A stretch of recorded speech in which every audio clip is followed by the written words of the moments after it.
오늘 로마서 51번째 강론입니다.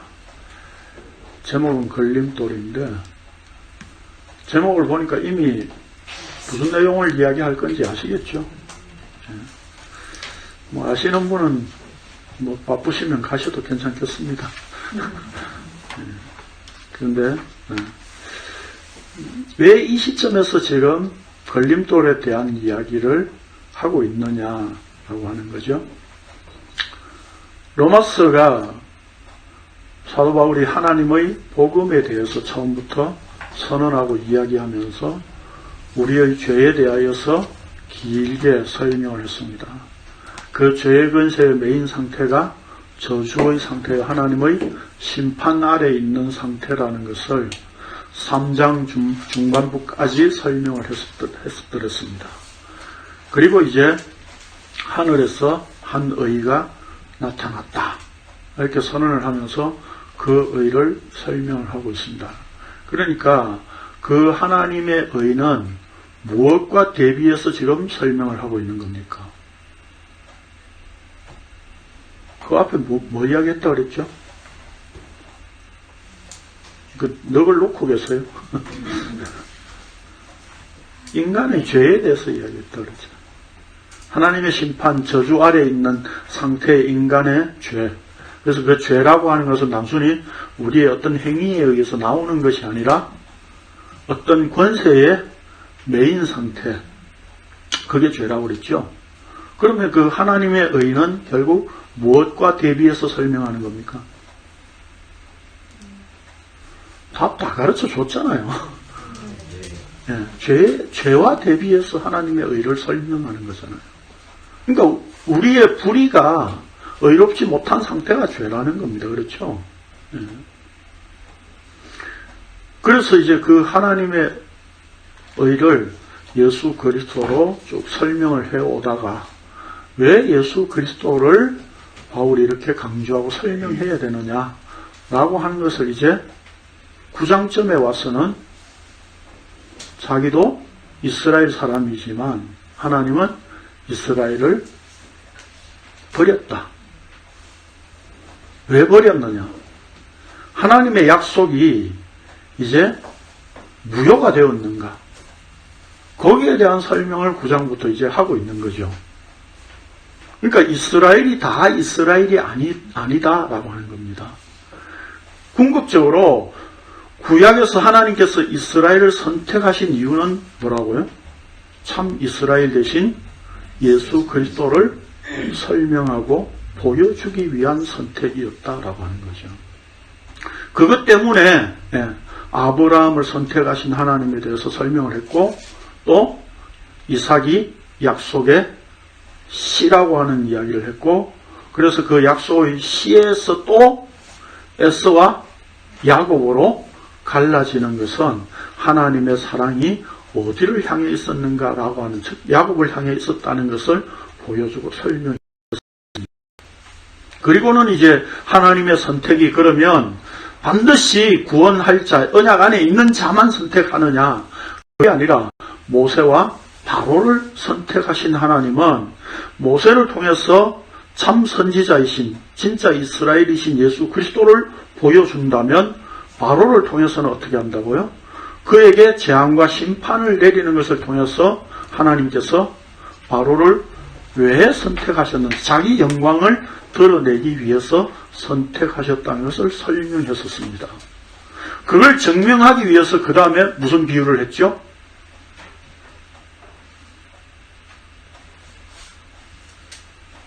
오후까지 기다려볼까요? 그냥 제가 토기장이와 그릇에 대한 비유를 했죠. 그런데 성경의 어떤 초점, 핵심은, 바울이 설명하고자 하는 초점은 어디에 있다고요?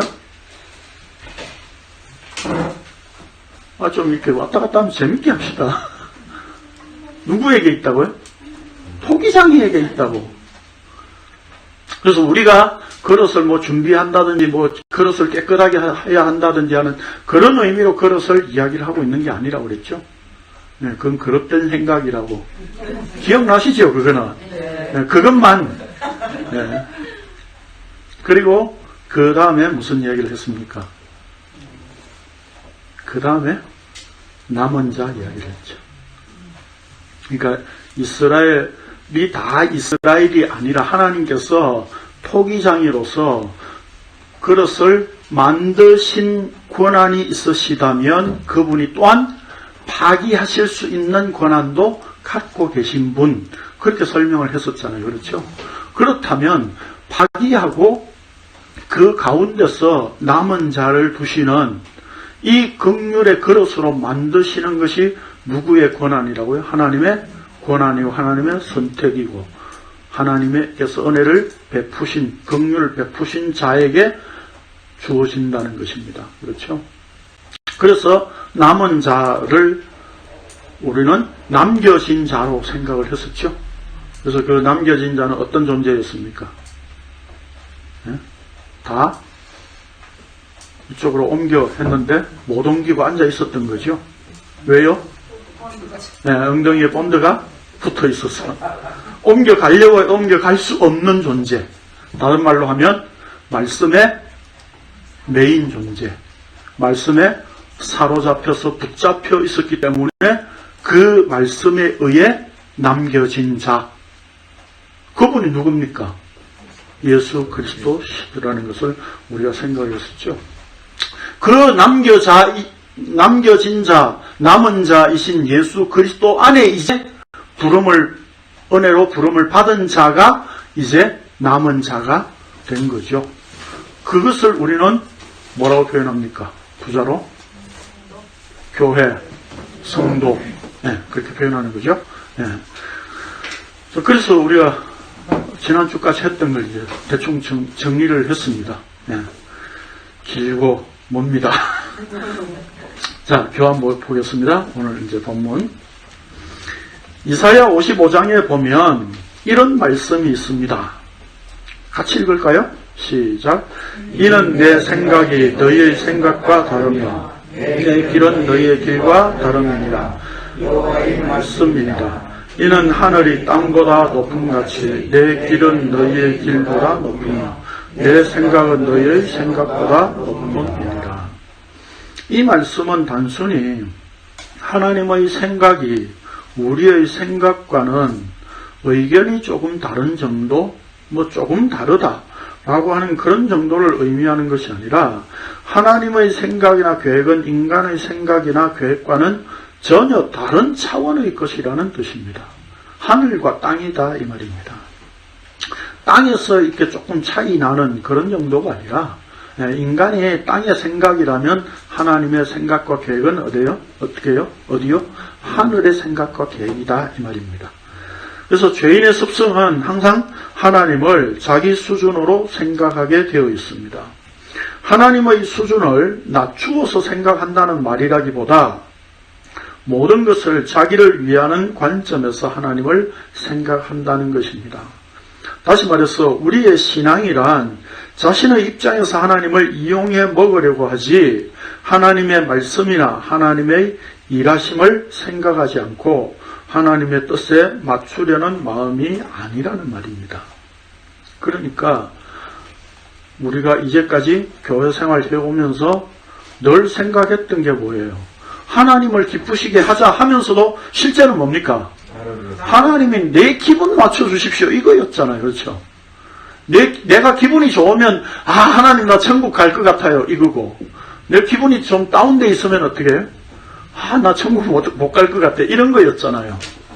그래서 우리의 감정의 기복에 따라서 천국도 지옥도 이렇게 왔다 갔다 하는 어떤 그런 교회 생활이었잖아요. 그렇죠?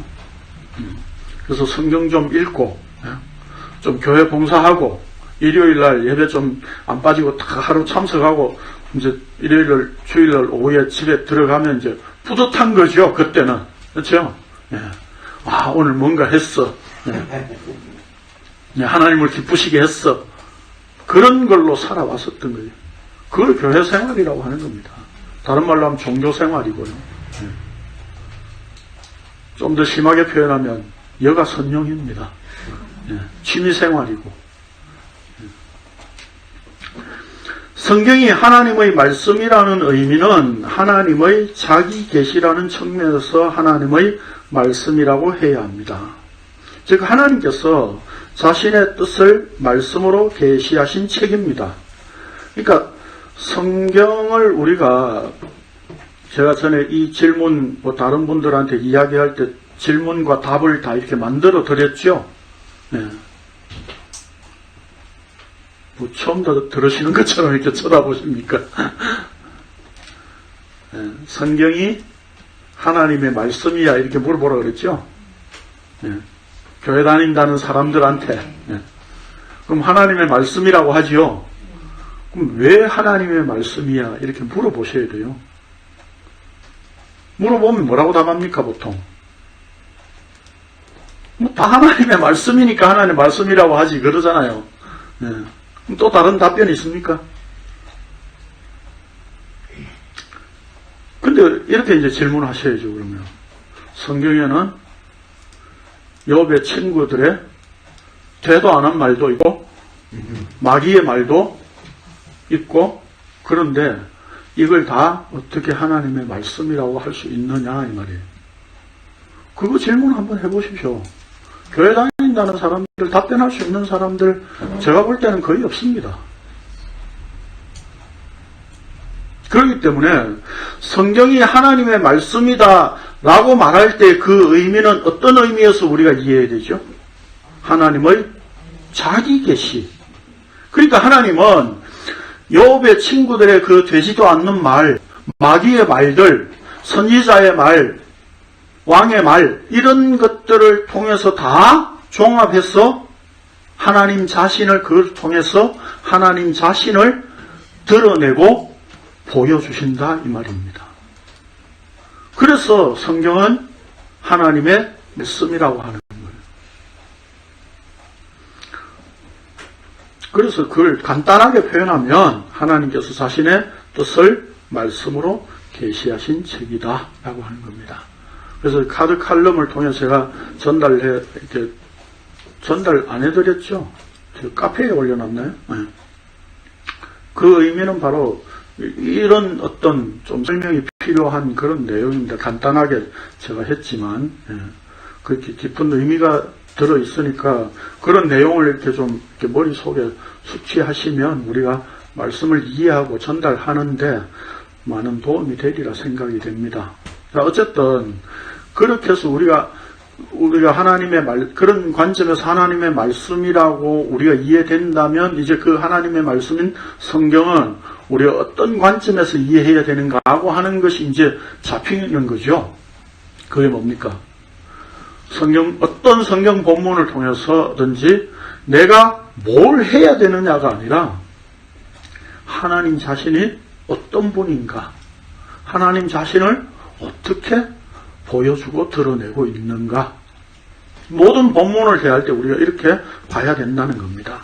자, 그렇다면 성경의 언어는 우리가 사용하는 언어일지라도 그 내용은 우리의 생각과는 전혀 다른 차원의 것입니다. 그렇기 때문에 성경을 우리의 관점에서 이해해서도 안 되고 우리의 사정에 맞게 적용해서도 안 됩니다. 어디까지나 하나님께서 자신을 나타내신 것에 초점이 맞추어져야 합니다. 하나님께서 자신을 계시하신 것에 초점을 맞춘다는 의미는 인간이 자신의 모든 행위를 부정하고 의지하지 않는다는 것을 말합니다.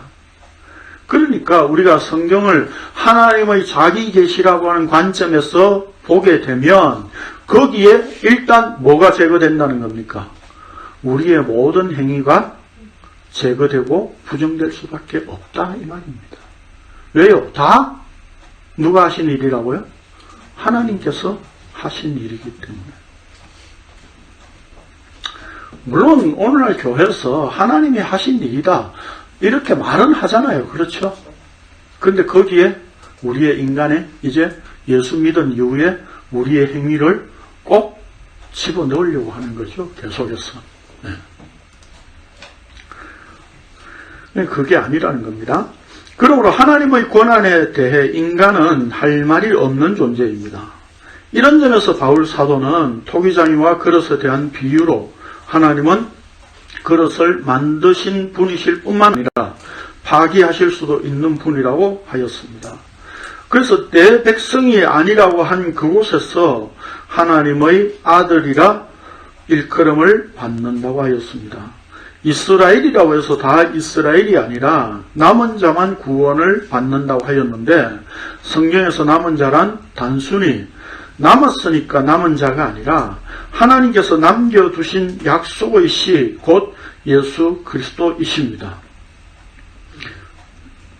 결국 약속의 씨이신 예수 그리스도에 의해 장녀이고 음란한 여자와 같은 자, 소돔과 고모라와 같은 자를 불러 주님의 몸된 교회요 성도가 되게 하신 것이 하나님께서 궁극적으로 계획하신 일이었습니다. 우리 초등학교 어린아이가 학교에서 이게 더하기 빼기 공부하잖아요. 그렇죠? 그래서 사과가 5개 있는데 2개를 먹었습니다. 몇 개가 남았을까요? 그러니까 그 초등학생이 2개.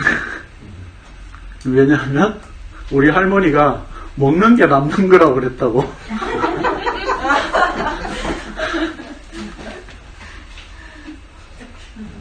그러니까 3개가 남은 게 아니라 2개가 남은 게 맞는 거죠. 먹는 게 남는 거니까. 결국 뭡니까?